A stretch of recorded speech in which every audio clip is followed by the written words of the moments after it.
اما بعد فاعوذ باللہ من الشیطان الرجیم بسم اللہ الرحمن الرحیم یا ایہا الناس انتم الفقراء الی اللہ واللہ هو الغنی الحمید صدق اللہ العظیم۔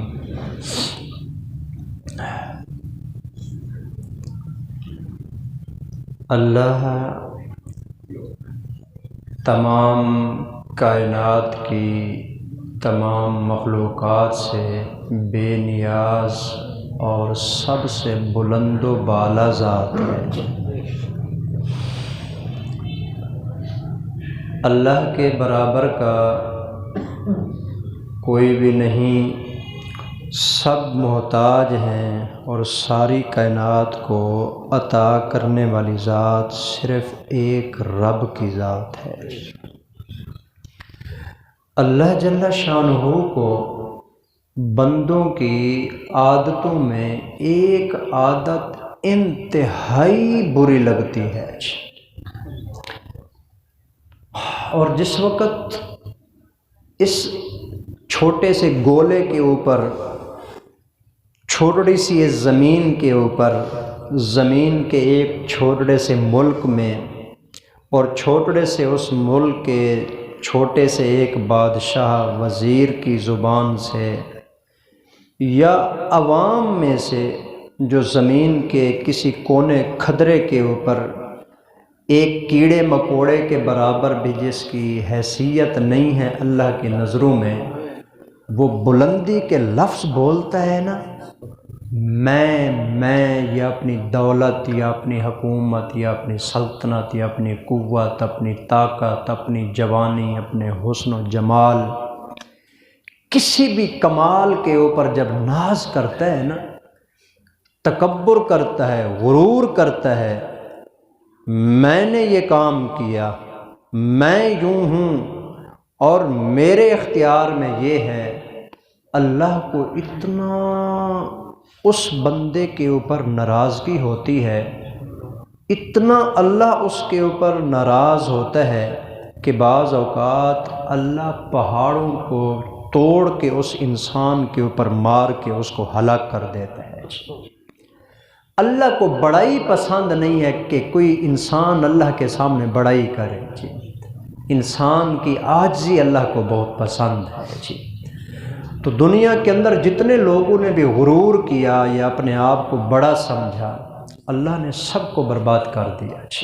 اس لیے اللہ فرماتے ہیں یا ایھا الناس انتم الفقراء الی اللہ، اے لوگو تم سارے کے سارے، اس کے اندر انبیاء بھی آ گئے، اولیاء بھی آ گئے، چھوٹے بھی آ گئے، بڑے بھی آ گئے، بادشاہ بھی آ گئے، عوام بھی آ گئی، تمام لوگ جتنے بھی زمین کے اوپر آباد ہیں، اللہ فرماتے ہیں تم سب رب کے سامنے فقیر ہو، دینے والی ذات صرف رب کی ذات ہے۔ بس یہ جو کچھ آج ہمارے پاس ہے، ہمارے سر کے ایک بال سے لے کر پاؤں کی چھوٹی انگلی کے آخری ناخن کے اس حصے تک جو ناخن تراش کے ذریعے ہم کاٹ کے پھینک دیتے ہیں، یہ بال جو ہمارا بڑھتا ہے یا ناخن جو ہمارا بڑھتا ہے، اس کو بڑھانے والی ذات بھی ایک رب کی ذات ہے۔ یہ جتنی بھی ان نعمتیں اللہ نے دی ہیں، یہ سب اس کی طرف سے ایک فضل ہے۔ اس لیے جس نے بھی غرور کیا، قوم عاد آئی، اس نے غرور کیا، تکبر کیا، کہنے لگے من اشد منا قوہ، بڑا سخت لفظ ہے، من اشد منا قوہ، اپنے پیغمبر کو کہنے لگے، نبی کو۔ انہوں نے جب کہا نا کہ اللہ کی بات مانو، میری بات مانو جو میں تمہیں کہہ رہا ہوں، کہنے لگے نہیں مانتے۔ کس کی تو بات منوانا چاہتے؟ نہیں مانتے ہم۔ من اشد منا قوہ، ہم سے کون زیادہ قوت و طاقت والا ہے؟ اور اتنے بڑے بڑے قداور آدمی تھے کہ کھجوروں کو ہاتھ سے یوں پکڑ کے جڑوں سمیت اکھاڑ کے پھینک دیتے ہیں۔ اللہ نے اتنی طاقت دی ہے۔ پہاڑ ہے نا، پہاڑ، ان پہاڑوں کے اندر ان کو چیر کے اندر اپنے جا کے گھر بناتے ہیں۔ اتنی قوت اللہ نے ان کو دے رکھی ہے۔ اللہ فرماتے ہیں پیغمبر کو جواب سکھلایا، میرے پیغمبر آپ ان کو بتائیں، یہ جو کہہ رہے ہیں نا کہ ہم سے زیادہ طاقتور کون ہے، میرے پیغمبر آپ ان کو بتا دیں وہ رب جس نے تم جیسے انسانوں کو پانی کے ایک بے جان اور غلیظ قطرے کے اوپر پیدا کر دیا، وہ تم سے زیادہ طاقتور ہے۔ اس نے تمہیں پیدا کی ہے، تم اس کے مقابلے میں کون ہو؟ فرعون گرجتا ہوا آیا، انا ربکم الاعلی کہتا ہوا، ہذہ الانہار تجری من تحتی، یہ سمندر، یہ دریا، یہ نہریں، یہ سب میرے ماتحت چلتی ہیں۔ فرعون نے کہا، اللہ نے انہی دریاؤں میں سے ایک دریا کے اندر فرعون کو غرق کر دیا۔ نمرود آیا، حامان آیا، قارون آیا، شداد آیا، ابو جہل آیا، بڑے بڑے دنیا کے طاقتور انسان ہیں، اللہ نے سب کو برباد کر دیا۔ اور اس دور کے اندر دیکھ لیں جی، بڑے بڑے جرنیل آئے ہمارے سامنے اور بڑی بڑی قوتوں اور طاقتوں والے کرسی کے اوپر ہاتھ مار کے کہا کرتے تھے کہ یہ کرسی بڑی مضبوط کرسی ہے، اللہ نے کرسی سے اٹھا کے ایسا پھینکا، نام و نشان تک مٹا کے رکھ دیا۔ اس دور کے انسان کو بھی ناز ہے اپنی دماغ کے اوپر کہ میں اتنا بڑا انجینئر ہوں، میں ایسے مکان بناتا ہوں، میں یہ کر سکتا ہوں، میں یہ کر سکتا ہوں، میں جہاز بنا کے اڑتا ہوں، آب دوزے بنا کے پانی کے اندر چلا جاتا ہوں، یہاں بیٹھ کر ہزاروں میل دور دوسرے ملک میں،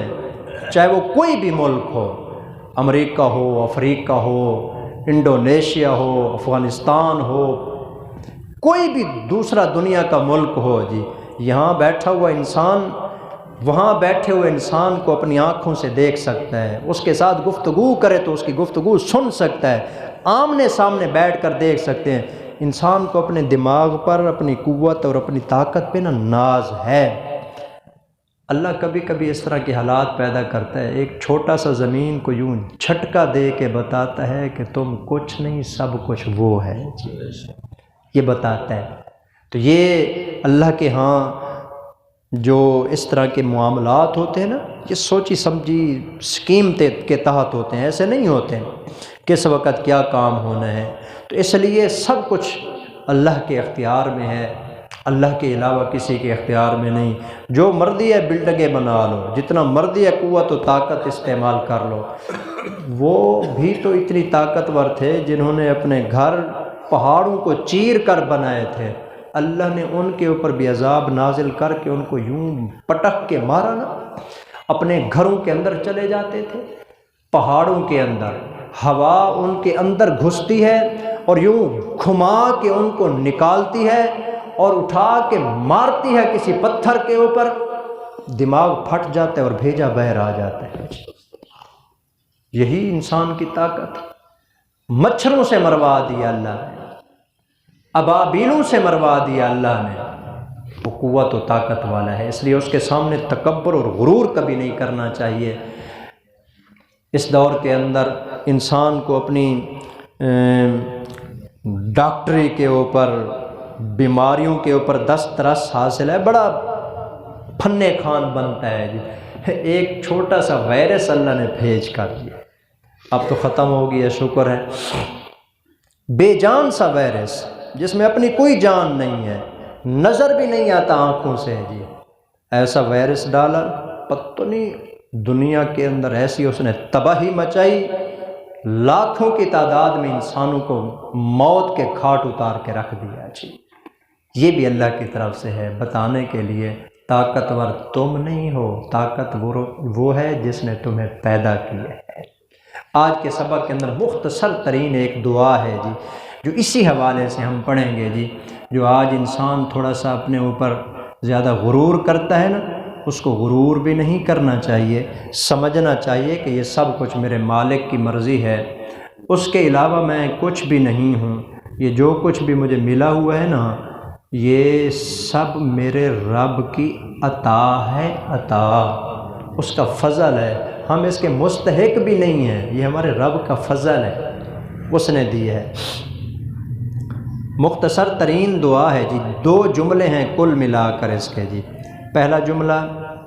یہ ہے جی، اللہم انی، اعوذ بک من الہدم، اس دور کے لیے بہترین دعا ہے۔ دوسرے الفاظ میں یہ زلزلے کے حوالے سے دعا ہے جی۔ ہدم کا معنی ہوتا ہے، غالباً یہ لفظ پہلے بھی گزرا تھا، میں نے اس کا مفہوم بتایا تھا۔ ہدم کا معنی ہوتا ہے کہ کوئی آدمی نیچے ہو نا، اس کے اوپر جو ہے نا کوئی دیوار گر جائے جی، دیوار اس کے اوپر گر جائے، عمارت اس کے اوپر گر جائے اور بندہ نیچے دب کے مر جائے، اس کے لیے یہ لفظ استعمال ہوتا ہے جی۔ زلزلے میں بھی چونکہ یہی ہوتا ہے جی کہ بندے نیچے ہوتے ہیں، عمارتیں اس کے اوپر گرتی ہیں، مر جاتے ہیں جی۔ تو ایک یہ دعا، اور دوسرا جملہ اسی کے ساتھ ہے،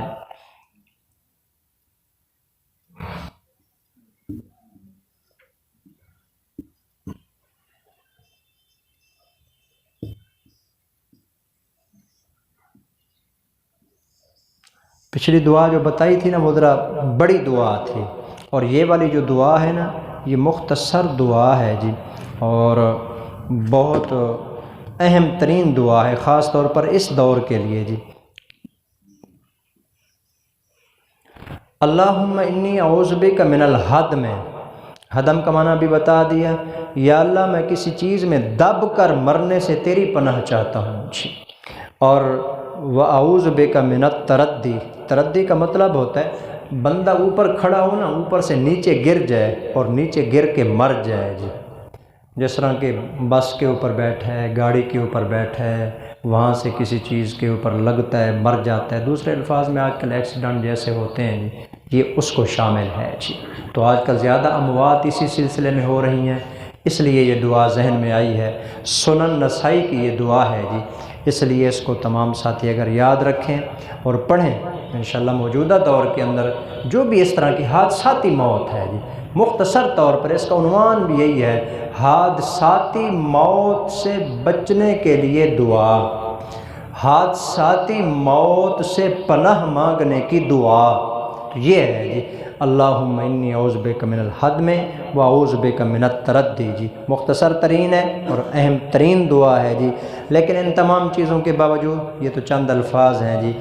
ذہن اور دل کو بدلنا ہے، اس کے اندر عاجزی پیدا کرنی ہے کہ یا اللہ میں کچھ بھی نہیں، یہ جو کچھ بھی ملا ہوا ہے یا اللہ یہ سب تیری عطا ہے جی۔ پڑھیں گے اس کو جی، اللہم انی اعوذ بک من الہدم وَأَعُوذُ بِكَ مِنَ التَّرَدِّي، اللہم انی اعوذ بک من الہدم وَأَعُوذُ بِكَ من التَّرَدِّي، اللہم انی اعوذ بک من الہدم